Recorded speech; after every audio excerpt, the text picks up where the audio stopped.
जैसा सोचोगे तुम वैसा बन जाओगे, जैसा कर्म होगा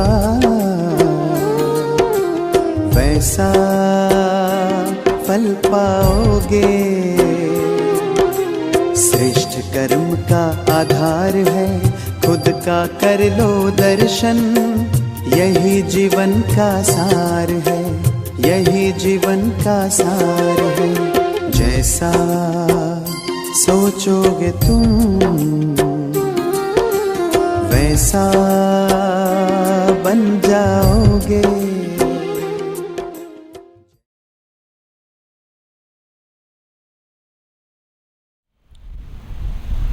ओम शांति।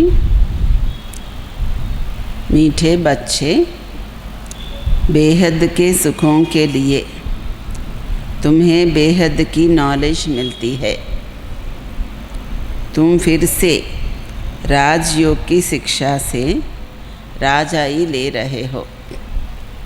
మధురమైన పిల్లలు, బేహద్ సుఖాల కోసము మీకు బేహద్ జ్ఞానము లభిస్తుంది।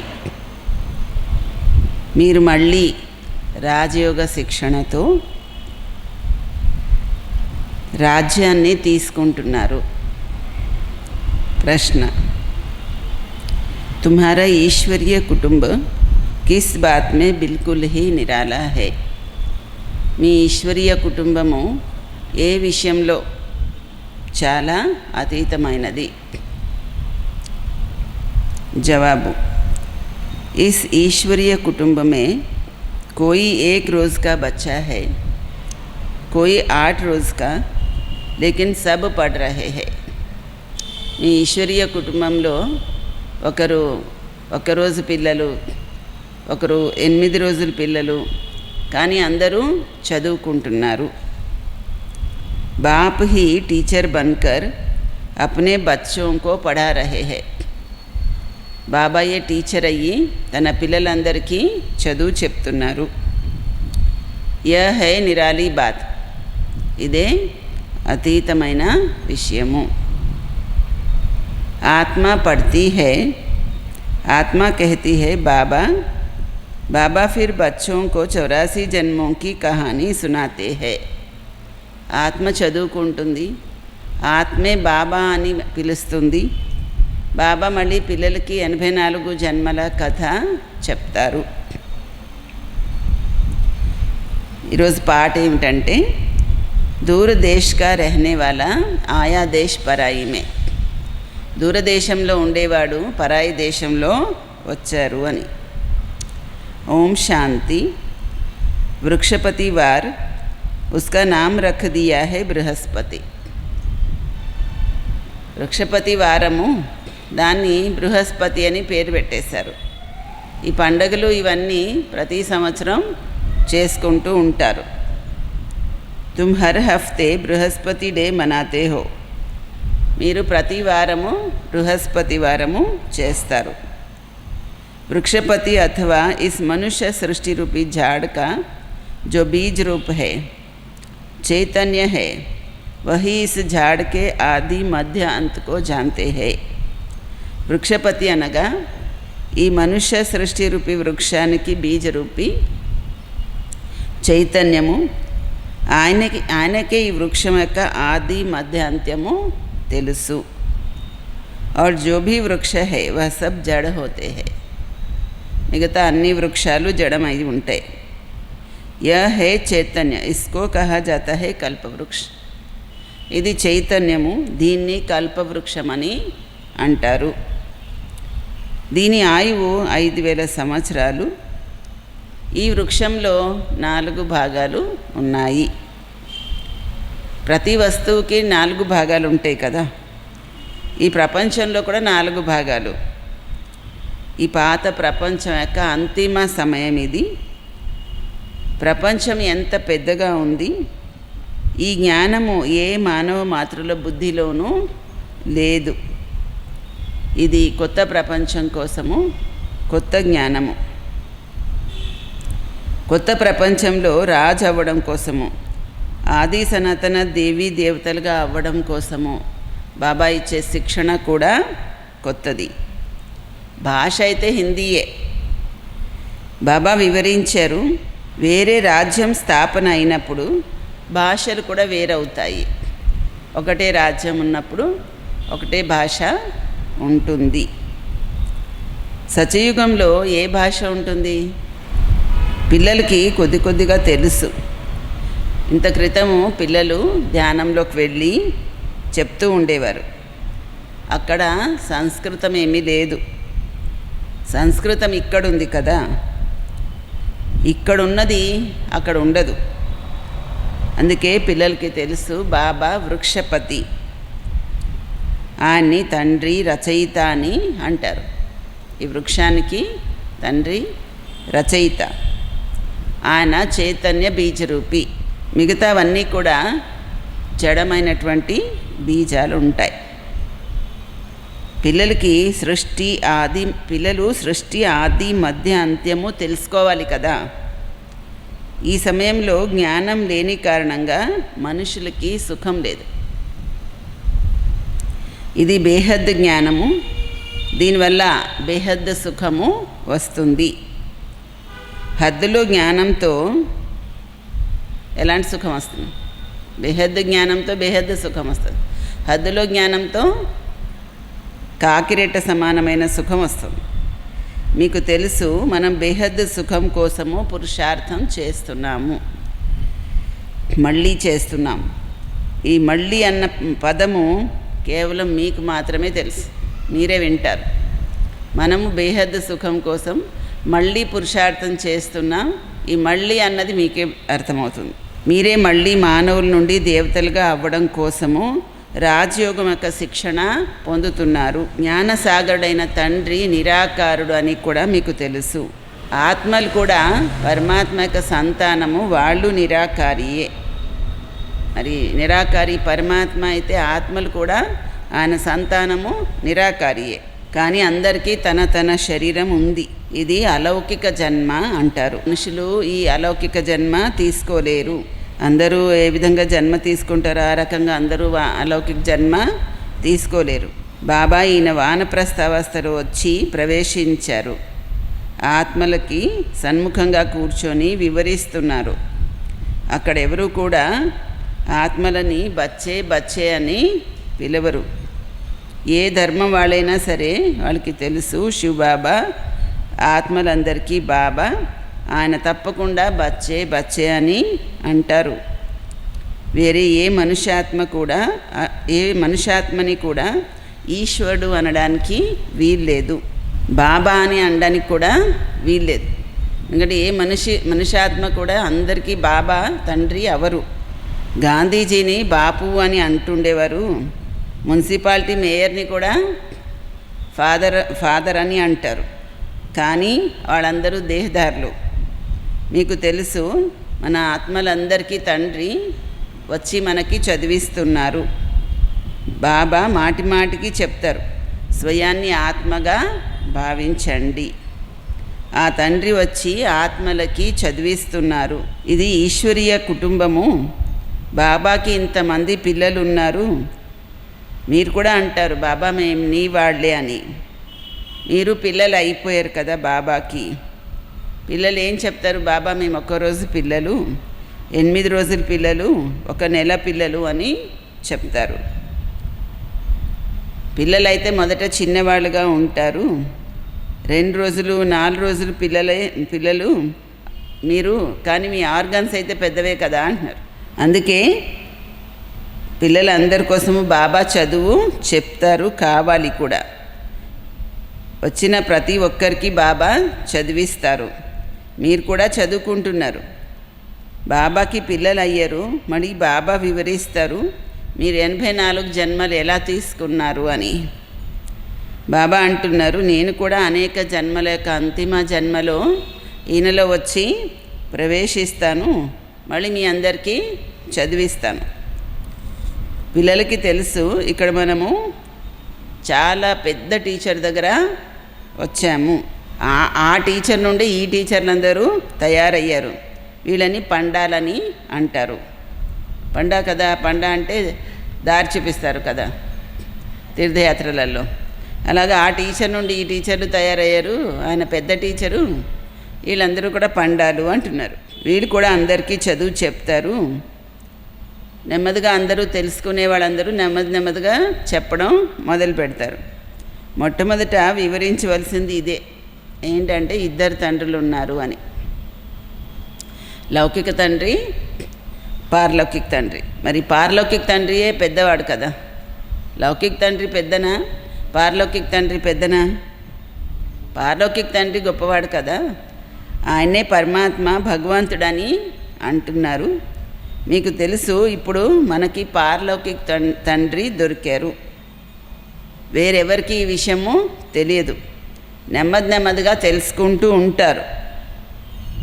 పిల్లలకైతే తెలుసు. మనందరికీ ఆత్మలకి బాబా చదువు చెప్తున్నారు. మనమంతా ఆత్మలు ఒక శరీరాన్ని వదిలి ఇంకొక శరీరము తీసుకుంటాం. ఉన్నతోన్నతమైన దేవతలుగా అవుతాము. కొందరు పిల్లలు నడుస్తూ ఉన్నతమైన చదువుని కూడా వదిలేస్తారు. ఏదో ఒక విషయంలో సంశయం వస్తుంది, మాయ తుఫాన్లు సహించలేకపోతారు, కామ మహాశత్రువుతో ఓడిపోతారు. ఈ కారణాల వల్లనే చదువు వదిలేస్తారు. 3 కారణాలు చెప్పాడు బాబా. ఏంటి? ఏదైనా విషయంలో సంశయం వస్తుంది, లేదంటే మాయ తుఫాన్లు సహించలేకపోతారు, లేదంటే కామ మహాశత్రువుతో ఓడిపోతారు. ఈ కారణాల వల్లే చదువు వదిలిపెట్టేస్తారు. కామ మహాశత్రువు కారణంగానే పిల్లలు కొంత సహించవలసి వస్తుంది. చాలా సహించవలసి వస్తుంది అంటున్నారు బాబా, కొంత కాదు, చాలా సహించవలసి వస్తుంది. బాబా అంటారు, కల్పకల్పము మీరు అబలలు మాతలే పిలుస్తూ వచ్చారు. బాబా మమ్మల్ని రక్షించు అని, వికారాల నుండి రక్షించు అని. బాబా అంటారు, స్మృతి తప్ప వేరే ఏ మార్గము లేదు. ఎవరైనా కామ వికారం కోసము పీడిస్తున్నారనుకోండి, రక్షించు అని అంటే బాబా ఏమంటారు? స్మృతిలో ఉండడం తప్ప ఇంకొక మార్గం ఏమీ లేదు రక్షించుకోవడానికి కూడా. స్మృతి వల్లనే బలం వస్తుంది. మాయ, బలమైనటువంటి మాయ యొక్క శక్తి తగ్గిపోతూ ఉంటుంది. మళ్ళీ మీరు దాని నుండి విముక్తి అవుతారు. అలా చాలామంది బంధనాల నుంచి విముక్తి అయ్యి బయటికి వస్తారు కూడా. తర్వాత అత్యాచారాలు అవ్వడం ఆగిపోతుంది. మళ్ళీ వచ్చి శివబాబాతో బ్రహ్మ బాబా ద్వారా మాట్లాడతారు కూడాను. ఇది కూడా అలవాటు అవ్వాలి, బుద్ధిలో ఉండాలి. మేము శివబాబా దగ్గరికి వెళ్తున్నాము అని. ఆయన ఈ బ్రహ్మ తనువులో వస్తారు, మేము శివబాబా ముందు కూర్చున్నాము. స్మృతి వల్లనే వికర్మలు వినాశనం అవుతాయి. స్వయాన్ని ఆత్మగా భావించి తండ్రిని స్మృతి చెయ్యాలి. ఇదే శిక్షణ ఇక్కడ లభిస్తుంది. బాబాని కలుసుకోవడానికి వస్తే కూడా మిమ్మల్ని మీరు ఆత్మగా భావించండి. ఆత్మాభిమాని భవ. ఈ జ్ఞానము మీకు ఈ సమయంలోనే లభిస్తుంది. ఇదే అసలు శ్రమ. ఆ భక్తి మార్గంలోనైతే ఎన్నో వేదాలు శాస్త్రాలు చదువుకుంటారు. ఇక్కడైతే ఒకే ఒక శ్రమ చేయాలి. ఏం చేయాలి? స్మృతిలో ఉండేది శ్రమ చేయాలి. ఇది చాలా సహజమైన విషయము, చాలా కష్టమైనది కూడాను. ఏది? స్మృతిలో ఉండడం అనేది చేస్తే చాలా సహజమే, లేకపోతే చాలా కష్టం కూడా. దీనికంటే సహజమైన విషయం ఇంకొకటి ఏది లేదు. పిల్లవాడు పుట్టాడు, ఏం చేస్తాడు? నోటితో బాబా బాబా అంటూ ఉంటాడు. కూతురు నోటి నుంచి అయితే అమ్మ అమ్మ అని వస్తుందా? ఏమంటారు? అసలైతే పిల్లలు అమ్మ అనే అంటారు ఫస్ట్, బాబా అనరు. హిందీ వాళ్ళు బాబా అంటారు, ఎందుకంటే హిందీ వాళ్ళు బాబా బాబా అని నేర్పిస్తారు, అందుకని బాబా అనే వస్తుంది. మనమైతే పిల్లలకి అమ్మ అనే నేర్పిస్తాం. ఫస్ట్ అమ్మ అని మాటే అంటారు కదా. బాబా అంటారు, కూతుర్లు అయితే అమ్మ అంటారు, కొడుకులు అయితే బాబా అంటారు అంటున్నారు. ఆత్మ ఫీమేల్ శరీరము ధారణ చేసింది, అందుకని కూతురైతే అమ్మ దగ్గరికి వెళ్తుంది, కొడుకైతే ఎక్కువగా తండ్రిని స్మృతి చేస్తాడు. ఎందుకంటే వారసత్వం వస్తుంది కదా. చిన్నప్పుడు వారసత్వం అవన్నీ ఏం తెలుస్తాయి? ఏం తెలియవు. ఇప్పుడు మీరంతా ఆత్మలు బాబాకి ఏమవుతారు? కొడుకులు. మీరంతా ఆత్మలు బాబాకి కొడుకులు. మీకు బాబా నుండి వారసత్వము వస్తుంది. ఆత్మకి తండ్రి నుంచి వారసత్వం వస్తుంది స్మృతి చేయడం వలన. దేహాభిమానిగా ఉంటే వారసత్వం పొందడంలో కూడా కష్టమే అవుతుంది. ఇంకా స్మృతి ఏముంటుంది? దేహాభిమానంలో ఉంటే ఏముండదు. బాబా అంటారు, నేను పిల్లలకి చదువు చెప్తాను, పిల్లలకు కూడా తెలుసు బాబా చదివిస్తున్నారని. ఈ విషయాలు బాబా తప్ప వేరెవరు చెప్పలేరు. మీకు భక్తి మార్గంలో కూడా ఆయనతోనే ప్రేమ ఉండింది. మీరంతా పరమాత్మకి ప్రేయసులుగా ఉండేవారు. అంటే ఆ ఒకే ఒక ప్రియుడికి ప్రేయసులుగా ఉండేవారు. మొత్తం ప్రపంచము ఆయనకి ప్రేయసిగానే ఉంది. పరమాత్మని అందరూ పరమాత్మ అని, పరంపిత అని అంటారు. మరి పరమపిత ఉత్తపిత కాదు. అంటే మరి ఎంత ప్రియమైతే అలా చెప్తారు పరంపిత అని.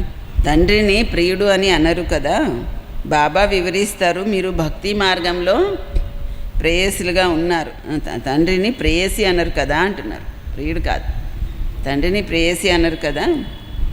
బాబా అంటే ప్రియమైన వాడు కదా, లేదా ప్రేయసినా? బాబా వివరిస్తున్నారు, మీరు భక్తి మార్గంలో ఆయనకి ప్రేయసులుగా ఉన్నారు. ఇప్పుడు కూడా చాలా. కానీ పరమాత్మ అని ఎవరిననాలి? ఈ విషయంలో అయోమయం అవుతున్నారు. గణేష్, హనుమాను మొదలైన వాళ్ళని పరమాత్మ అనడం వలన చాలా చిక్కులు వచ్చేసినాయి.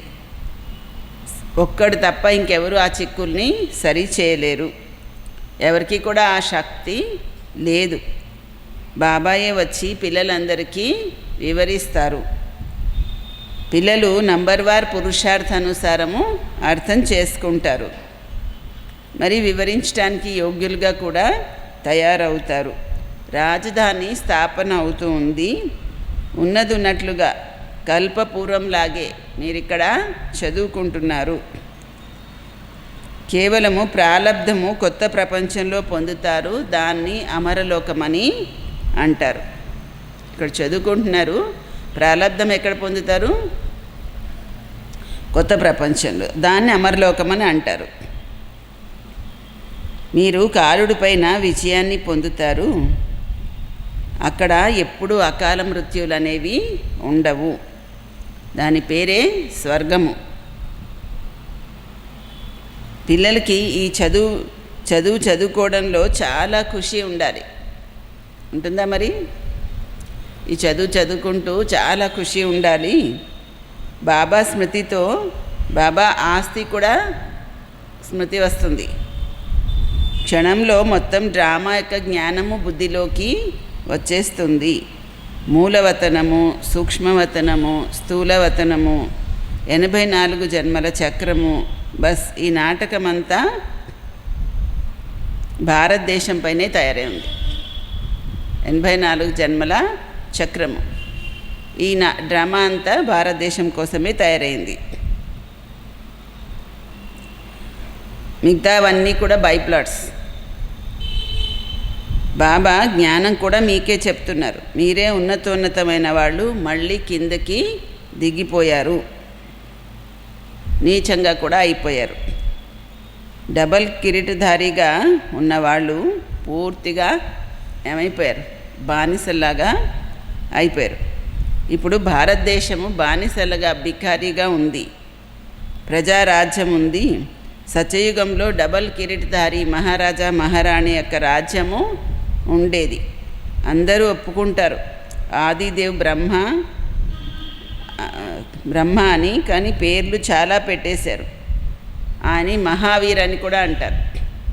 ఆదిదేవ్ బ్రహ్మ అని మహావీర్ అని కూడా అంటారు. మహావీర్ అని హనుమాన్ని కూడా అంటారు. అందరూ అంగీకరిస్తారు ఆదిదేవ్ అని బ్రహ్మకి చాలా పేర్లు పెట్టారు. మహావీర్ అని కూడా ఆయన్నే అంటారు. వాస్తవానికి పిల్లలు సత్యమైన మహావీర్లు. ఎవరు నిజమైన మహావీరులు? బాబా పిల్లలు. సత్యమైన మహావీరులు హనుమాన్. ఎందుకంటే మీరు ఎంతగా యోగం చేస్తారంటే మాయ బలము ఎంత ఉన్నా సరే, తుఫాన్లు ఎంత వచ్చినా సరే మిమ్మల్ని కదిలించలేవు. మీరు మహావీర్ యొక్క పిల్లలు, మహావీరుగా అయ్యారు. ఎందుకంటే మాయ పైన విజయాన్ని పొందుతారు. పంచవికారాల రూపీ రావణాసుడి పైన ప్రతి ఒక్కరూ విజయాన్ని పొందుతారు. ఒక్క మనిషి యొక్క విషయం కాదు, మీరు ప్రతి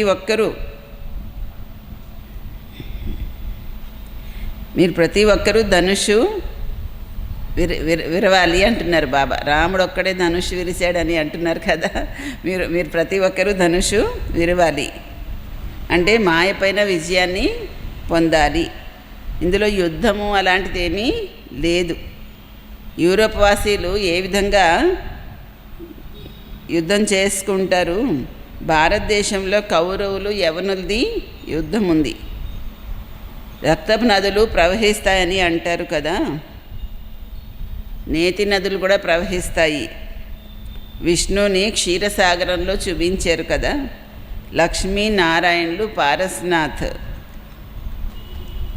వాళ్ళది నేపాల్ వైపు పశుపతినాథ్ అని పెట్టారు. విష్ణు యొక్క 2 రూపాలు పారస్నాథ్, పారస్నాథిని. అక్కడ పశుపతినాథ్ పతి, పశుపతినాథ్ పత్ని. అక్కడ కూడా విష్ణు యొక్క చిత్రాలు తయారు చేస్తారు. అక్కడ ఒక చెరువు కూడా ఉంటుంది. ఆ చెరువులో పాలు ఎక్కడి నుంచి వస్తాయి? క్షీరసాగరం అని అనడానికి ఒక పెద్ద రోజులు ఎప్పుడైనా వచ్చినప్పుడు అందులో కొన్ని పాలు వేస్తారు. మళ్ళీ క్షీరసాగరంలో విష్ణు పడుకొని ఉన్నాడని చూపిస్తారు. అర్థమైతే ఏమీ ఉండదు. 4 చేతులున్న విష్ణు అయితే మనిషి అయితే ఎవరు ఉండరు కదా. ఉంటారు ఎవరైనా? 4 చేతులున్న మనిషి ఎవరు ఉండరు. ఇప్పుడు పిల్లలు సోషల్ వర్కర్స్, ఆత్మిక తండ్రికి పిల్లలు కదా మీరు. బాబా అన్ని విషయాలు వివరిస్తారు. ఇందులో సంశయం ఏమీ రావాల్సిన పని లేదు. సంశయం అంటే మాయ తుఫాన్లు. మీరు నన్ను పిలుస్తున్నారు ఎందుకని?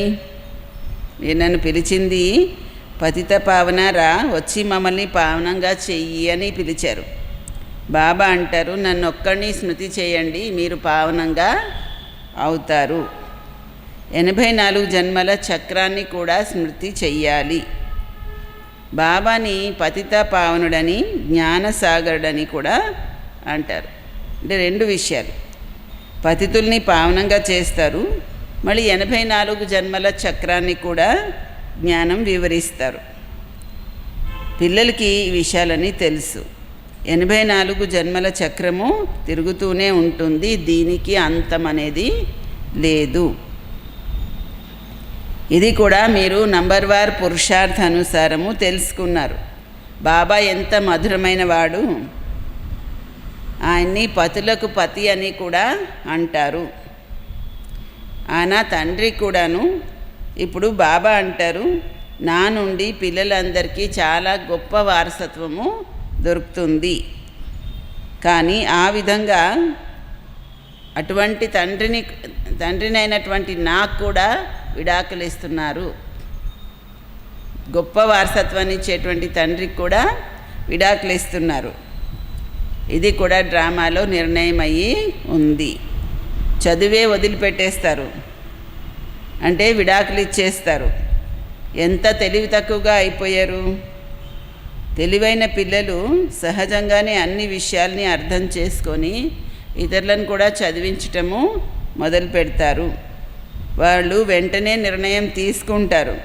ఆ చదువుతో ఏమొస్తుంది, ఈ చదువుతో ఏమొస్తుంది అన్నది. ఏం చదువుకోవాలి అని కూడా నిర్ణయం తీసుకోగలరు తెలివైన పిల్లలైతే. బాబా పిల్లల్ని అడుగుతారు, పిల్లలు కూడా అర్థం చేసుకుంటారు ఈ చదువే చాలా మంచిది అని. మళ్ళీ ఏమంటారు, ఏం చేయాలి, భౌతిక చదువు చదువుకోకపోతే మిత్ర సంబంధికులు అలిగిపోతున్నారు అని అంటారు. అంటే ఆ చదువు కంటే ఈ చదువే గొప్పదని తెలుసు, కానీ ఆ చదువు చదవకపోతే మిత్రులు బంధువులు అలిగిపోతున్నారని కూడా అంటారు. బాబా అంటారు, రోజు రోజుకి సమయము తగ్గిపోతూ ఉంది కదా, ఇంత చదువు అయితే చదువుకోలేరు, చాలా గట్టిగా తయారీలన్నీ జరుగుతూ ఉన్నాయి, అన్ని రకాలుగా తయారీలు చేస్తున్నారు, రోజు రోజుకి ఒకరికొకరికి శత్రుత్వము పెరుగుతూ ఉంది. ఎలాంటి వస్తువులు తయారు చేస్తున్నారంటే వెంటనే ఖతం చేసేసేలాగా.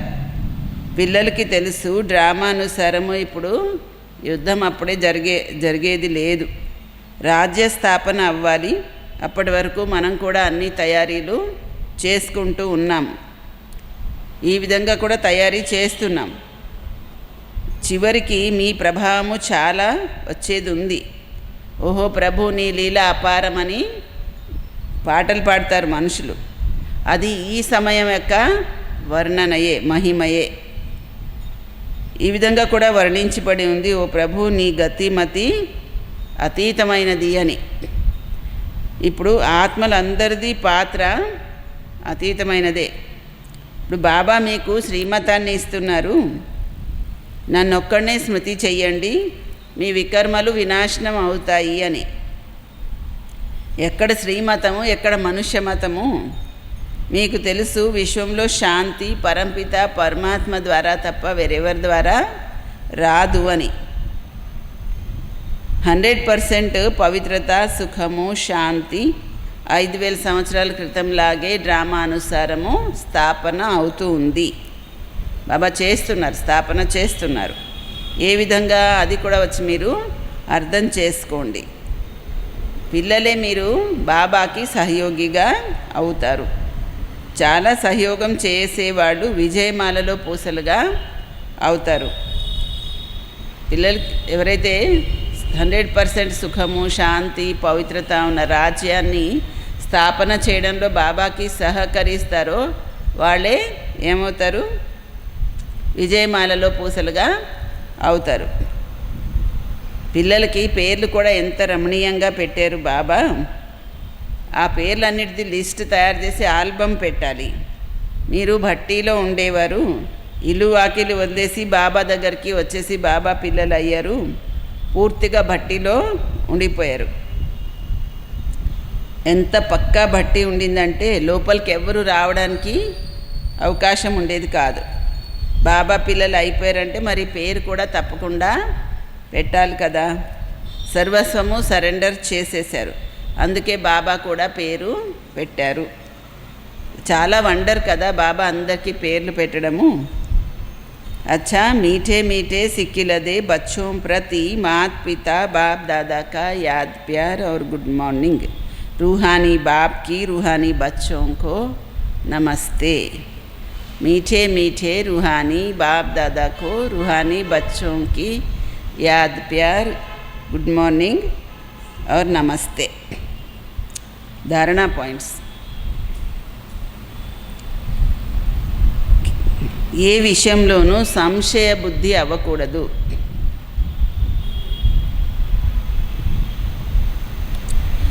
మాయ తుఫాన్లను మహావీరయ్యి దాటాలి.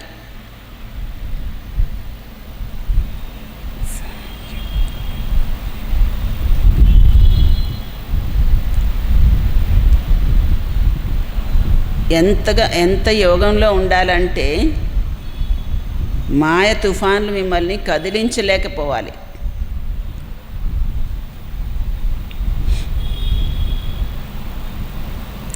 రెండో పాయింట్, తెలివైన వాళ్ళయ్యి మీ జీవితాన్ని ఈశ్వరీయ సేవలో సమర్పితము చేయాలి. ఏం చేయాలి? తెలివైన వాళ్ళయ్యి జీవితాన్ని ఈశ్వరీయ సేవలో సమర్పితము చేయాలి. సత్యమైన ఆత్మిక సోషల్ వర్కర్ అవ్వాలి. ఆత్మిక చదువుకోవాలి, చదివించాలి. వరదానము, సంకల్పరూపీ బీజాన్ని కళ్యాణం యొక్క శుభభావనతో నిండుగా ఉంచేటువంటి విశ్వ కళ్యాణకారి అవ్వండి. సంకల్పరూపి బీజాన్ని కళ్యాణం యొక్క శుభభావనతో నిండుగా ఉంచేటువంటి విశ్వ కళ్యాణకారి అవ్వండి. మొత్తం వృక్షం యొక్క సారము బీజంలోనే ఉంటుంది కదా, అలాగే సంకల్పరూపి బీజము ప్రతి ఆత్మ పట్ల, ప్రకృతి పట్ల శుభభావన నిండి ఉండాలి.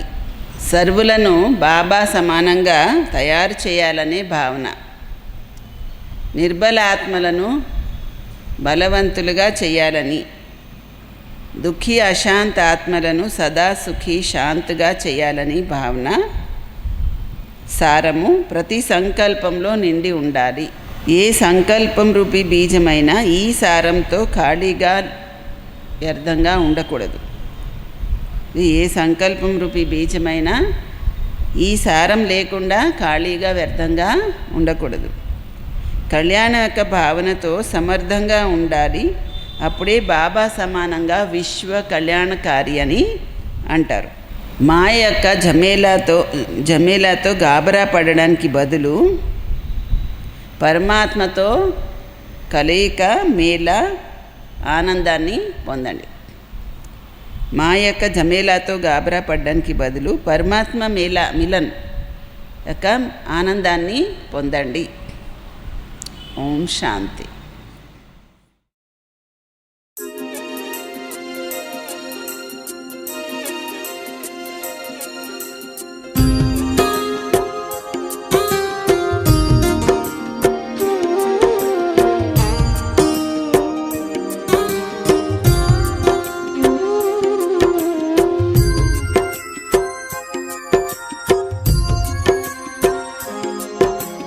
जैसा सोचोगे तुम वैसा बन जाओगे, जैसा कर्म होगा वैसा फल पाओगे। श्रेष्ठ कर्म का आधार है खुद का कर लो दर्शन, यही जीवन का सार है, यही जीवन का सार है। जैसा सोचोगे तुम वैसा बन जाओगे, जैसा कर्म होगा वैसा फल पाओगे।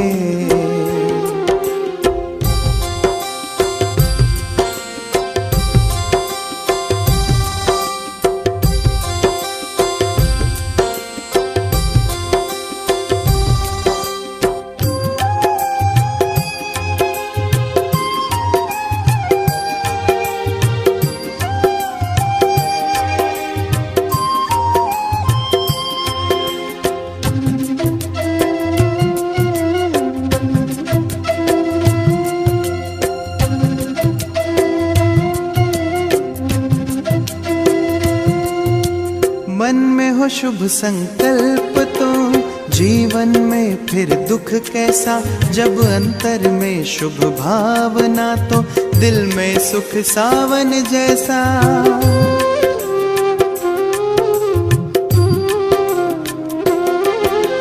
हार कर जो ना हारे जीत उसी की होती है, घनघोर अंधेरे में भी जलती जगमग उसकी ज्योति है। जैसा देखोगे तुम वैसा बन जाओगे, जैसा चाहोगे तुम वैसा बन जाओगे।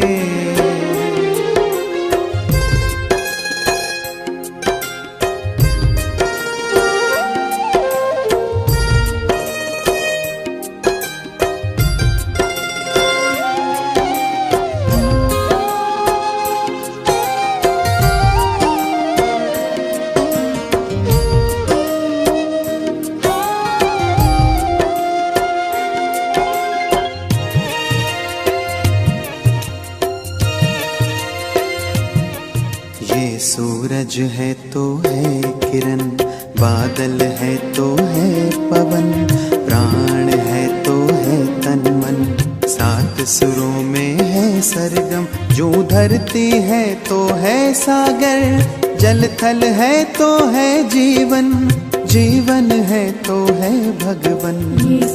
भगवान के संग समय करो सफल, जैसा कर्म करोगे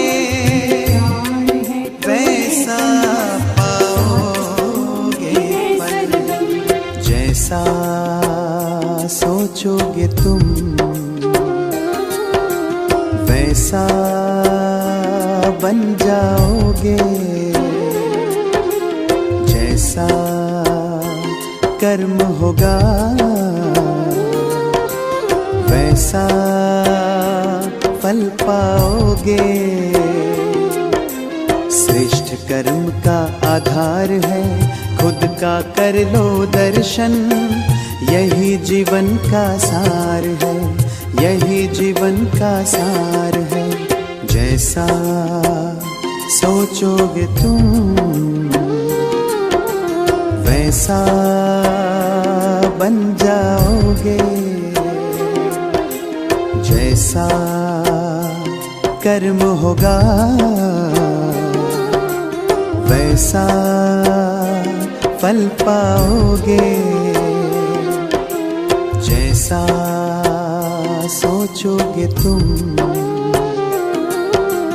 वैसा बन जाओगे,